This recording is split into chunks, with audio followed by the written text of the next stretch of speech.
میں نے بڑے اختصار کے ساتھ چند باتیں آپ کے سامنے رکھنی ہیں۔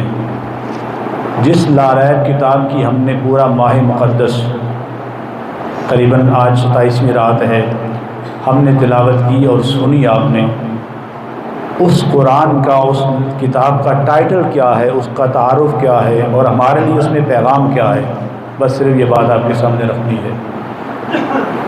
اہل اسلام جب بھی کوئی بندہ کتاب لکھتا ہے تو وہ اپنی کتاب کے اندر کچھ چیزیں شامل کرتا ہے، اور کتاب لکھنے والا کتاب لکھنے میں اپنی بساط کے اعتبار سے کوشش کرتا ہے کہ اس میں کمی نہ رہے، اس میں ہر اعتبار سے جس فن کی جس مناسبت سے وہ کتاب لکھی گئی ہے وہ مکمل ہونی چاہیے، اس میں کوئی نقص نہ رہ جائے، عیب نہ رہ جائے۔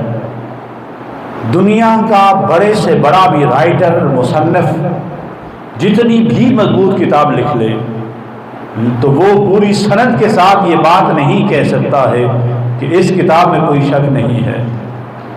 بڑے سے بڑا مصنف اور دنیا کی بڑی سے بڑی لائبریری میں بڑی سے بڑی کتاب بھی آپ دیکھ لیں تو اس میں آپ کو اس کتاب کے ٹائٹل پیج پہ یہ لکھا ہوا نظر نہیں آئے گا کہ اس کتاب میں کوئی شک نہیں ہے۔ ہزار ہاتھ کتابیں آپ کو ملیں گی، بلکہ کروڑ ہاتھ کتابیں ملیں گی۔ لائبریریز بھری پڑی ہیں پوری دنیا میں، بلینز آف بکس اس دنیا میں لکھی جا چکی ہیں۔ اتنی کتابیں لکھے جانے کے باوجود کسی کتاب کے ٹائٹل پیج پہ یہ آپ کو نظر نہیں آئے گا کہ اس کتاب میں کوئی شک نہیں ہے۔ اس صفحہ ہستی پر صرف ایک ہی کتاب ہے جس کتاب کو نازل کرنے والے نے اس کا تعارف یہ پیش کیا ہے۔ لوگوں، یہ وہ کتاب ہے جس کی حمزہ سے لے کر والناس کی سین تک، ابتدا سے اختتام تک کوئی ایک حرف، کوئی شک، کوئی مد، کوئی زیر، کوئی زبر ایسی نہیں ہے جس میں کوئی شک ہو۔ یہ ہر شک سے، ہر باب سے بالا تر کتاب بنائی ہے۔ یہ اس کا تعارف اس کتاب کو لکھنے والے نے عطا کیا۔ پھر یہ صرف تعارف پیش نہیں کیا، پھر اس تعارف کا پہرا بھی دیا۔ اس تعارف کا پہرا بھی دیا۔ کیسے دیا؟ عربوں کو بڑا وہم تھا اپنے قادر کلام ہونے کے، ہم بڑی باتیں کر لیتے ہیں اور بڑے مسجع مکفہ کلام کر لیتے ہیں اور ہماری باتیں پوری دنیا سنتی ہے۔ عرب آج بھی اپنے آپ کو دنیا سے برتر سمجھتے ہیں، باقی ساری دنیا کو وہ گونگا کہتے ہیں اور اپنے آپ کو قادر کلام کہتے ہیں۔ اللہ تعالیٰ نے فرمایا کہ تمہیں بڑی اپنے اس کلام پہ بڑی رونق ہے، بڑا فخر ہے۔ ان کنتم فی ریب مما نزلنا علی عبدنا فأتوا بسورۃ من مثلہ وادعوا شہداءکم من دون اللہ ان کنتم صادقین۔ جو ہم نے اپنے بندے پہ نازل کیا ہے، اگر اس میں تمہیں شک ہے تو ایک ہی صورت لے آؤ اور سارے عرب عجم والے مل بھی جاؤ۔ اگر تم سچے ہو فَإِن لَّمْ تَفْعَلُوا وَلَن تَفْعَلُوا، ارے تم یہ کام نہیں کر سکتے ہو۔ رب کا اعلان یہ ہے کہ صبح قیامت تک تم ہی کیا، سارے انسان، سارے جنات بھی مل جائیں اور آپس میں ایک کر لیں اور قرآن کی مثل لانے کی کوشش کریں، فرمایا پھر بھی تم اس کی مثل کتاب نہیں لا سکتے ہیں۔ اتنی اعلیٰ کتاب اللہ تعالیٰ نے ہمیں عطا فرمائی۔ اس کا تعارف اللہ تعالیٰ نے یہ بیان فرما دیا، فرمایا لا ریب فیہ، اس میں کوئی شک، اس میں کوئی شک۔ یہ ایک بات ہے، یہ ایک بات ہے۔ ایک دوسری بات اس کے اندر چھپی ہوئی ہے جو میں عرض کرنا چاہوں گا۔ یہ کتاب ہمیں ملی کیسے؟ یہ کتاب ہمیں ملی کیسے بھائی؟ یہ کتاب ہمیں سینہ مصطفیٰ سے ملی ہے، یہ کتاب ہمیں زبان مصطفیٰ سے ملی ہے۔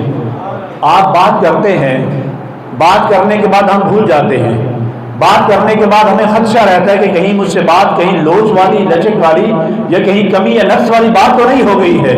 اس زبان کی صداقت کس معیار کی ہوگی، اس زبان سے نکلے ہوئے کلمات کی اعلیٰ معیار کی کیفیت کس معیار کی ہوگی کہ اللہ تعالیٰ فرما رہا ہے کہ یہ وہ کتاب ہے جس میں کوئی شک نہیں ہے۔ دوسرے لفظوں میں اس کا مطلب یہ ہے کہ جس زبان نے یہ کتاب آگے پہنچائی ہے اس زبان کی صداقت میں بھی کوئی شک نہیں ہے۔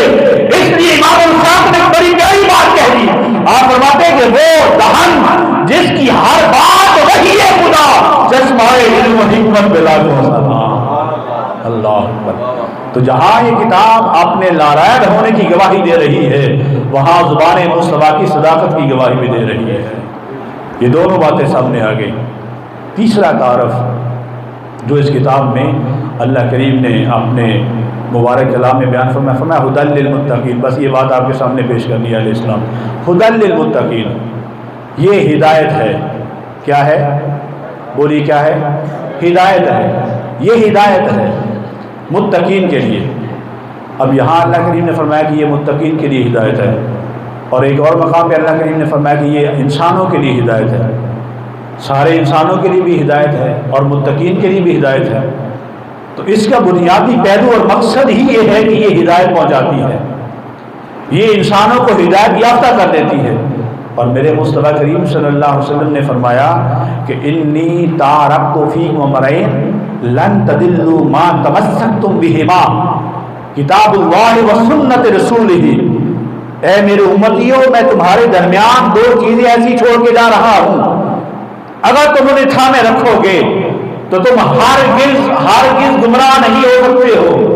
وہ دو چیزیں کون ہیں؟ فرمایا کتاب اللہ و سنت رسول ہی، ایک اللہ کا مبارک کلام کتاب اللہ ہے، اور دوسرا اس کی مبارک محبوب کی مبارک سنت مبارکات ہے۔ اہل اسلام، آج وقت ہے کہ ہم قرآن کے اس نور ہدایت کو اپنے سینوں میں جگہ دیں، اپنے بچوں کو قرآن کی اس ہدایت کے فیضان سے جوڑیں، اپنے بچوں کو قرآن کے ساتھ جوڑنے کی کوشش کریں، اپنے گھروں میں قرآن کا فیضان عام ہونے دیں۔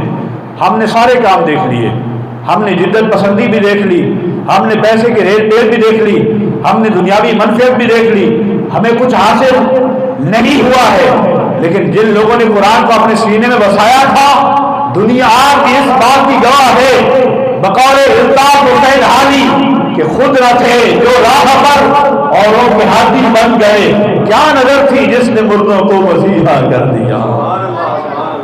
اتر کر ہرا سے سوئے قوم آیا اور ایک نسخہ کیمیا ساتھ لایا، اور اب جس پہ کرنوں سے تھا جہل چھایا، بدل دی بسی کان میں اس کی کایا، رہا نہ بیڑے کو موجے بلا کا، ادھر سے ادھر پھر گیا رخ ہوا کا۔ اہل اسلام، یہ پیغام ہے، ہم کوشش کریں ہم قرآن کے جو ہدایت کا نور ہے اس کو اپنے سینوں میں جگہ دیں، اپنی نسلوں کو وہ پیغام پہنچانے کی کوشش کریں۔ میں یہاں حدیث نعمت کے لیے یہ بات آپ کی خدمت پیش کرنے لگا ہوں۔ حافظ حمزہ صاحب آپ کے پاس یہاں بحمدی تعالیٰ مجھ سے پہلے یہاں پہ استعمال فرما رہے ہیں، مجھے رشک آتا ہے، خود بھی حافظ قرآن ہیں، اپنی نسل کو بھی اس کام کی طرف لگا رہے ہیں، حالانکہ انہیں پیسے کی کمی تو نہیں ہے، آپ سارے جانتے ہیں۔ یہ ایسی کمی ہے، اگر کسی گھر میں قرآن کا فیضان نہیں ہے تو دنیا جہان کی دولت اس گھر میں لے آئے، وہ کمی اس کی پوری ہو سکتی نہیں ہے۔ لیکن ہم لوگ محض دنیاوی منفعت پہ لگے ہوئے ہیں، دنیاوی اسباب اکٹھے کرنے پہ لگے ہوئے ہیں، جو دولت چاہیے ہمیں اس سے ہم دور ہوتے چلے جا رہے ہیں۔ میں آپ کے سامنے ایک مثال پیش کرنے لگا ہوں۔ حضور نبی کریم صلی اللہ علیہ وسلم کی حیات مقدسہ سے ایک سبق ملتا ہے ہمیں۔ حضور کے پاس کئی بار ایسا ہوا، ایک بار نہیں کئی بار ایسا ہوا کہ مسجد نبوی کے صحن میں مال کے ڈھیر لگ جاتے تھے، مال کے ڈھیر لگ جاتے تھے، اور ایک دن بھی ایسا نہیں ہوا کہ حضور وہاں سے شام سے پہلے وہ سارا مال تقسیم کر کے نہ اٹھے۔ ایک بار بھی ایسا نہیں ہوا، حضور پلو جھاڑ کے اٹھا جاتے تھے وہاں سے۔ حضور نے ہمیں پیغام یہ دیا ہے، میرے امتیوں، یہ چیز میری بارگاہ میں اہمیت نہیں رکھتی ہے، اس کی میری بارگاہ میں حیثیت نہیں ہے۔ اگر حیثیت میری بارگاہ میں ہے تو وہ صرف ایک ہی بات ہے، وہ اللہ کا مبارک کتاب کلام، وہ قرآن مجید فرقان حمید ہے۔ ہمیں حضور نے یہی پیغام دیا ہے۔ ہم کوشش کریں اپنے بچوں کو اس سے جوڑیں، اور اپنے بچوں کو اس سے جوڑیں گے تو یقیناً بر یقیناً ہماری بہت ساری تباہیاں اور ہمارے بہت سارے معاملات جو الجھے ہوئے ہوتے ہیں وہ قرآن کی برکت سے، قرآن کے نور سے اللہ تعالیٰ ان کی اصلاح فرما دے گا اور ہدایت کا پہلو نکل آئے گا۔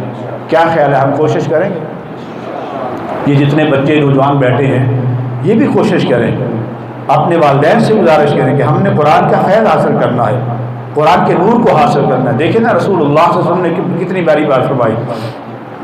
حضور نے فرمایا من سلک طریقا یلتمس بہ علما، سہل اللہ لہ بہ طریقا الی الجنۃ، جو بندہ کسی رستے پہ چلا، ایسے رستے پہ چلا جس رستے پہ اس کی منفعت دولت نہ تھی، دنیاوی شہرت نہ تھی، دنیاوی منفعت نہ تھی، بلکہ اس کی مقصدیت، اس کی مقصدیت علم کا حصول تھا، اللہ اس رستے پہ چلنے کے صدقے سے اس کے لیے جنت کا رستہ آسان کروا دے۔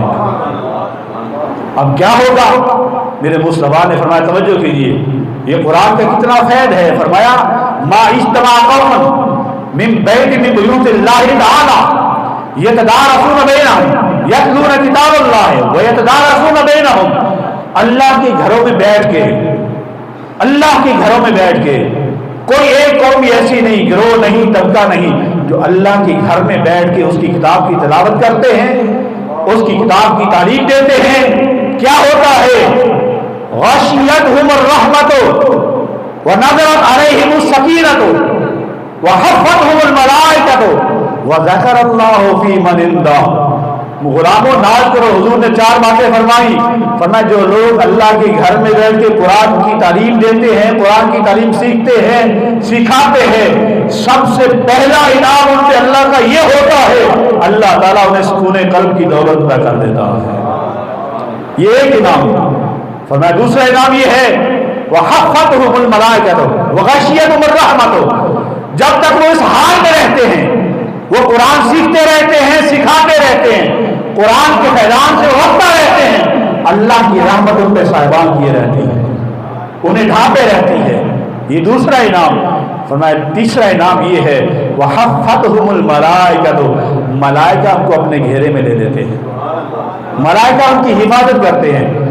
غلاموں چوتھا انعام سب سے بڑھ کے ہے وذکر اللہ فی من عندہ، اللہ اپنے فرشتوں کی بزم میں کہتا ہے، فرشتوں تم تو کہتے تھے یہ خون بہائے گا، یہ لڑائی کرے گا، یہ فساد کرے گا، دیکھو میرے محبوب کا امتی میرے گھر میں بیٹھ کے اور کوئی کام نہیں کر رہا ہے، میری لارائب کتاب کی تعلیم و تدریس کر رہا ہے۔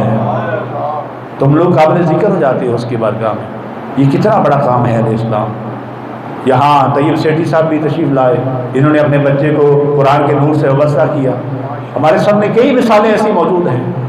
اس لیے احباب میں آپ سے گزارش کرتا ہوں کہ اپنے بچوں کو قرآن کے نور کے ساتھ وابستہ کیجیے، پھر دیکھیے اللہ کیسے آپ پر برکات کا نزول فرماتا ہے۔ اللہ تعالی ہمیں قرآن کی اس لارہبیت اور قرآن کی اس کیفیت ہدایت سے اللہ کریم ہمیں اپنی بارگاہ خاص سے خاص نور قرآن سے ہمارے سینے منور فرمائے، ہماری نسلیں منور فرمائے، ہمارے گھر منور فرمائے، صبح قیامت تک اللہ کریم ہم سب کو قرآن کا نور نصیب فرمائے، اور قرآن کے نور سے ہمارے سینوں کی غلاظتیں دور کر کے ہمارے سینے اللہ کریم روشن فرمائے۔ میں اختتام میں بار دیگر اپنے تمام رفقا کا انتہائی صمیم قلب سے شکر گزار ہوں، بالخصوص قبلہ والد گرامی کا کہ جنہوں نے آج اس ناچیز کو اتنی عزت بخشی، اعزاز عطا کیا۔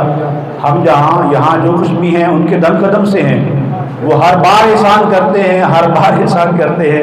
اللہ تعالیٰ اس احسان کو سلامتی عطا فرمائے، ان کی زندگی میں، ان کی صحت میں اللہ کریم برکتیں عطا فرمائے۔ قبلہ شادی، قبلہ دول صاحب، حافظ طارق صاحب، شاہ صاحب، جتنے بھی احباب ہیں جن کے میں نام لے سکا، جن کے نہیں لے سکا، اللہ کریم آپ سب کی محبت سلامت فرمائے، اور ہم سب کو اللہ کریم قرآن کے تصدق سے آپس میں جڑے رہنے کی توفیق نصیب فرمائے۔